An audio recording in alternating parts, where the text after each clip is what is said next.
কথাকে কেউ খারাপভাবে নেবেন না। সমস্ত ক্ষোভ থেকে আজকে এখানে আসছি।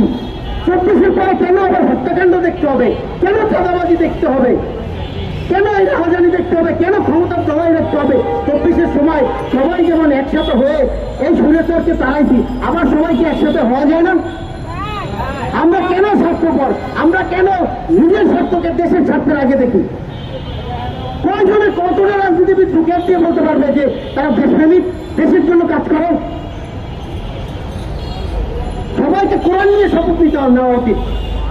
যাই হোক ভাই, আমি আমার বক্তব্য দীর্ঘায়িত করতে চাই না।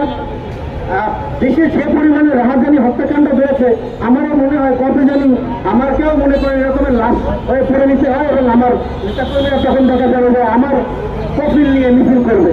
তো এর আগেই যার যার জায়গা থেকে আপনারা সবাই, দেশের 17 কোটি মানুষকে আমি আহ্বান করছি, প্রত্যেকে যদি লাশটা হইতে চান, কেউ লাশটা আমাদের হতে হবে, একদিন না একদিন আমাদের কবরে যেতে হবে। আমরা আল্লাহর কাছ থেকে এসেছি, তার কাছে ফেরত যাবো। এভাবে আমরা কেউ ফেরত যাইতে চাই না। আমরা একটা সুস্থ জীবন নিয়ে বাঁচতে চাই, সুস্থভাবে স্বাভাবিকভাবে মৃত্যুবরণ করতে চাই। এই অধিকারটা আমরা চাই। আর এই অধিকার প্রতিষ্ঠা করার জন্য আমি আমার বাংলাদেশের 18 কোটি মানুষকে অনুরোধ করছি, যার যার জায়গা থেকে আপনারা সচেতন হন, সোচ্চার হন।